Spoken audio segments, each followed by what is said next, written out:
Hello മഞ്ഞ ശുഭസാധനം നേരുന്നു.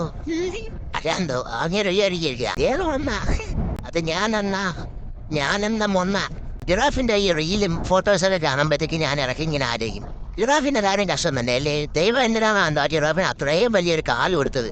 പാവപ്പെട്ട ജിറാഫ് അല്ലേ. ഞാൻ പലപ്പോഴും ചിന്തിക്കാറുണ്ട് അയ്യോ ജിറാഫിന് എന്തിനാണ് അത്രയും നീളമുള്ള കാല് കൊടുത്തതെന്ന്. പാവപ്പെട്ടോന്ന് മര്യാദയ്ക്ക് വെള്ളം പോലും കുടിക്കാൻ പറ്റൂല. കാല് രണ്ട് സ്ഥലത്തോട്ട് കവച്ച് വെച്ചാലേ അവന് പുല്ല് കുറയ്ക്കാനും വെള്ളം കുടിക്കാനൊക്കെ പറ്റുള്ളൂ. പാവം തന്നെ അല്ലേ. ഈ ദൈവം എന്തിനാണെന്ന് അത്ര നീളമുള്ള കാല് കൊടുത്തത്. മൂട്ടക്കഥ പോക്കാം ഒന്നും മൂത്ത് കൊടങ്ങാൻ പോലും പറ്റൂല. ജിറാഫ് എപ്പോഴെങ്കിലും മൂത്ത് കൊടക്കി ഇങ്ങനെ വെള്ളം കുടിക്കാനായിട്ടുണ്ട് ഇല്ല. കാലിങ്ങനെ കവച്ച് വെച്ചിരുന്നേ വെള്ളം കുടിക്കുള്ളൂ. പാവത്തിന്റെ അവസ്ഥയിൽ കാലിനും അത്രയും പൊക്കം കൊടുത്ത് അതുപോലെ തന്നെ കഴുത്തിനും അത്രയും നീട്ടം കൊടുത്ത് കാലും അത്രയും കവച്ച് വയ്യണം കഴുത്തും അത്രയും കുനിയണം. അത് കാണുമ്പോൾ തന്നെ എന്റെ പെരലി വന്നെ എടുക്കും. സാമജമന ഗമന നെന്തൂസിയാക ഗമന അതുക്ക് ചെപ്പ ഇതുക്ക് ചെപ്പ അതുക്ക് ചെപ്പ കാണാ കപ്പൽ ശുഭസായാരണം നേരുന്നു.